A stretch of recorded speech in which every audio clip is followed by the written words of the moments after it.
राष्ट्रिय प्रजातन्त्र पार्टीको प्रतिबद्धता पत्र स्थानीय तह निर्वाचन 2079। राष्ट्र, राष्ट्रियता, प्रजातन्त्र, स्थायित्व र समृद्धिका लागि मुलुकमा सर्वधर्म समभाव, पूर्ण धार्मिक स्वतन्त्रता सहितको सनातन धर्म सापेक्ष हिन्दू राष्ट्र, संवैधानिक राज संस्था सहितको प्रजातन्त्र, सुदृढ स्थानीय स्वायत्त शासन प्रणाली, बृहत राष्ट्रिय एकता र आर्थिक उदारीकरण राष्ट्रिय प्रजातन्त्र पार्टीका आधार स्तम्भ हुन्।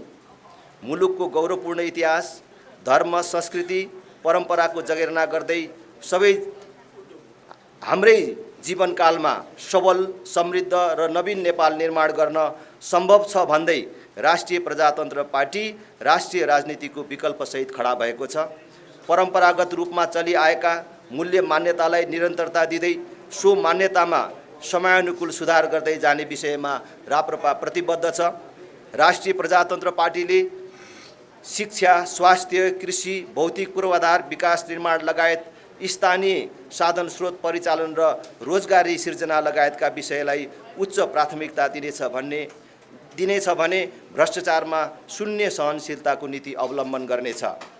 तसर्थ युवा, बालबालिका, महिला, ज्येष्ठ नागरिक, उत्पीडित, अल्पसंख्यक, किसान, मजदुर, उद्यमी लगायत सबै वर्ग र क्षेत्रका नागरिकको आर्थिक, सामाजिक र जनजीविकाको संरक्षण गर्ने सहज वातावरण सिर्जना गर्न निम्न प्रतिबद्धतासहित स्थानीय तहको निर्वाचनमा राप्रपालाई हलो चुनाव चिन्हमा आफ्नो अमूल्य मत दिन आम मतदातासँग हार्दिक अनुरोध गर्दछ।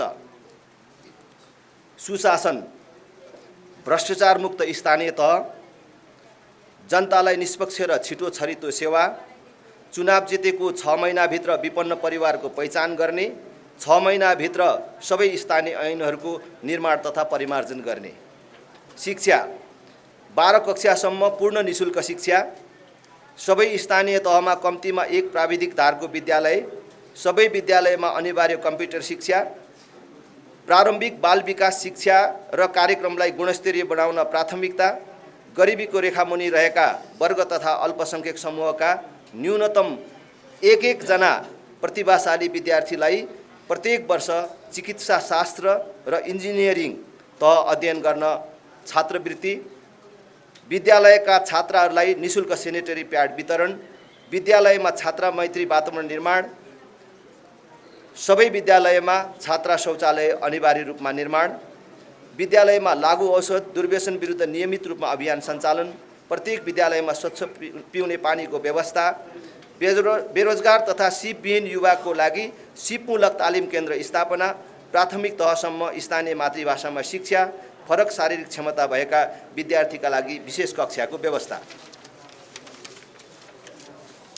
स्वास्थ्य, सबै नागरिकलाई अनिवार्य तथा निशुल्क स्वास्थ्य बीमा, हरेक वडामा स्वास्थ्य चौकी र निशुल्क गुणस्तरीय आधारभूत स्वास्थ्य सेवा, सुनिश्चित बाल स्वास्थ्य र पोषण कार्यक्रम, प्रत्येक वडामा प्रसूति सेवा तथा निम्न आय भएका हरेक सुत्केरीलाई 3 महिनासम्म रु 3000 मासिक भत्ता, स्थानीय महिला स्वास्थ्य स्वयंसेविकालाई प्रोत्साहन भत्ता, सिकलेस, एनेमिया जस्ता रोगका बिरामीलाई निशुल्क उपचार, क्यान्सर, मृगौला तथा मेरुदण्ड रोगबाट पीडित स्थानीय नागरिकलाई मासिक स्वास्थ्य भत्ता, प्रत्येक किशोरीलाई पाठेघर क्यान्सर विरुद्धको खोप, प्रत्येक स्थानीय तहमा न्यूनतम 1 सुलभ औषधि पसलको व्यवस्था।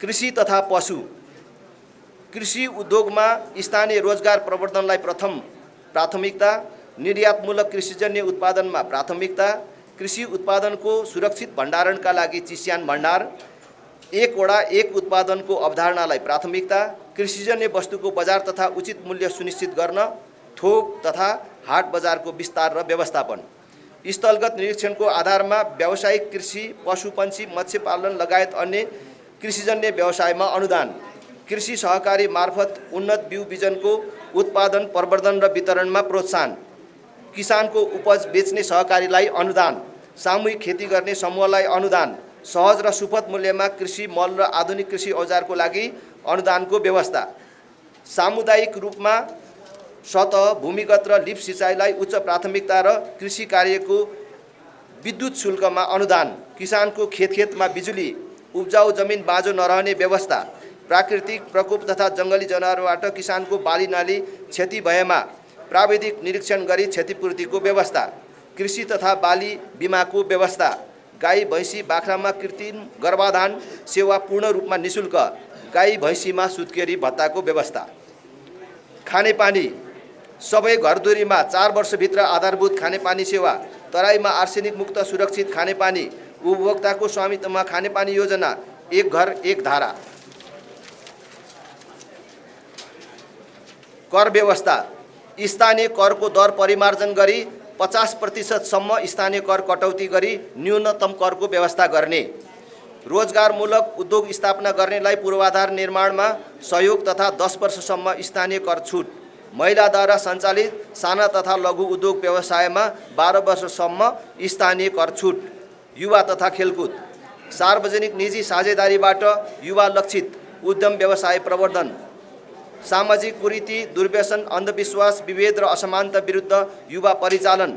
आवश्यकताको आधारमा स्थानीय तहको रङ्गशाला, कबड हल, प्रत्येक वडामा खेल मैदान, प्रत्येक वडामा खुल्ला व्यायामशालाको निर्माण।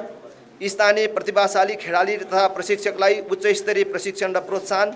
विदेशमा रहेका नेपाली कामदार युवालाई स्वदेशमै फर्कन उत्प्रेरित गर्ने र उनीहरूको सिप तथा दक्षताको आधारमा आफ्नै स्थानीय तहमा उद्यम गर्नका लागि सहज वातावरण निर्माण गर्ने, सहुलियतमा ऋण प्रदान गर्ने, निश्चित समयको लागि कर छुटको व्यवस्था गर्ने। भौतिक संरचना, सामाजिक, महिला, रोजगार तथा अन्य। प्रत्येक घरमा बिजुली, एक पालिका एक स्वरोजगार तालिम केन्द्रको स्थापना र तालिम प्राप्त युवालाई रोजगारको व्यवस्थापन गर्ने। सिप सिकेका युवालाई बिना धितो ऋण। सार्वजनिक स्थलमा फ्री वाइफाई। अति विपन्न परिवारका लागि परिचय पत्र र सुपथ मूल्यको पसल। सबै वडालाई सडक सञ्जालमा जोडी 12 महिना चल्ने कालोपत्री वा ग्राभेल सडकको व्यवस्था मिलाउने। नगर गाउँपालिकाको प्रत्येक वडामा बाल उद्यान पार्क। स्थानीय, प्रदेश र केन्द्रीय तहबाट सञ्चालन हुने आयोजनाहरूमा स्थानीयहरूलाई रोजगारीमा प्राथमिकता। महिला हिंसा, दाइजो प्रथा तथा बाल विवाहको अन्त्य गर्ने तथा महिला सशक्तिकरण कार्यक्रमलाई प्राथमिकता। एकल तथा विदुर, शारीरिक र मानसिक रूपमा अशक्त, असहाय ज्येष्ठ नागरिकका लागि स्याहार, सुसार, हेरचाह र औषधि उपचारको व्यवस्था। अशक्त, असहाय र टुरा बालबालिकालाई आवश्यक शिक्षा, स्वास्थ्य र हेरचाहको व्यवस्थाका लागि स्याहार केन्द्रहरूको स्थापना। गौशाला, गुरुकुल एवं अन्य विभिन्न धार्मिक तथा परम्परागत मान्यतामा आधारित शैक्षिक संस्थाहरूको संरक्षण। आवश्यकताको आधारमा एक स्थानीय तह एक गौशाला निर्माण। सबै प्रकारका ऐतिहासिक, पुरातात्विक र धार्मिक तथा पर्यटकीय क्षेत्र तथा संरचनाहरूको संरक्षण र प्रवर्धन। स्थानीय कला तथा संस्कृतिको संरक्षण र प्रोत्साहन। ज्येष्ठ नागरिकलाई देशभित्र निःशुल्क धार्मिक यात्राको व्यवस्था। सबै प्रकारका जातीय छुवाछुत र भेदभावको पूर्ण रूपमा अन्त्य गर्ने। सबै ज्येष्ठ नागरिकहरूले प्राप्त गर्ने सेवा सुविधा घर दैलोमा नै पुर्याउने व्यवस्था। प्रत्येक महिनाको एक पटक सबै ज्येष्ठ नागरिकहरूलाई घर दैलोमा नै आधारभूत स्वास्थ्य परीक्षणको व्यवस्था। सामुदायिक वनहरूलाई उपभोक्ताको आय आर्जनसँग जोड्ने र व्यवस्थित गर्ने। भूमिहीन तथा घरबारविहीन नागरिकहरूको लागि एकल तथा सामूहिक आवासको व्यवस्था। स्थानीय पर्यटन विकासलाई प्राथमिकता दिई होमस्टे सञ्चालनको लागि निर्व्याजी ऋण र तालिमको व्यवस्था। स्थानीय कलाकारको प्रतिभालाई अभिवृद्धि गर्न प्रोत्साहन गर्ने। स्थानीय तहमा विकास विज्ञको व्यवस्था गरी सम्भाव्यताको आधारमा विकास कार्यक्रम निर्माण तथा परिचालन। न्यूनतम एक कार्यकाल नयाँ सवारी साधन खरिदमा रोक। स्थानीय तहमा पर्यावरण संरक्षण, जलवायु परिवर्तन न्यूनीकरण तथा जलवायुजन्य जोखिम कम गर्न स्थानीय अनुकूलन कार्य योजना निर्माण तथा कार्यान्वयन। स्थानीय स्तरबाट उत्सर्जन हुने फोहोर मैला प्रदूषण न्यूनीकरण तथा ढल निकासको उचित व्यवस्थापन। एक विज्ञ समूह गठन गरी 1 वर्षभित्र ग्रामीण विकास योजनाको निर्माण। ग्रामीण स्तरमा आय आर्जन र रोजगारीलाई सुनिश्चितता गर्दै बसाइसराईलाई व्यवस्थित र न्यूनीकरण गर्ने। सबै भूमिहीन, सुकुम्बासी तथा अव्यवस्थित समुदायको आत्मसम्मानपूर्वक जीवनयापनका लागि वातावरण निर्माण गर्ने। सबै भूमिहीन, सुकुम्बासी तथा अव्यवस्थित समुदायको जीवनस्तर सहज बनाउनको लागि सार्वजनिक सेवा सुविधा, बत्ती, खानेपानी, ढल, बाटोको सुविधाको व्यवस्था गर्ने।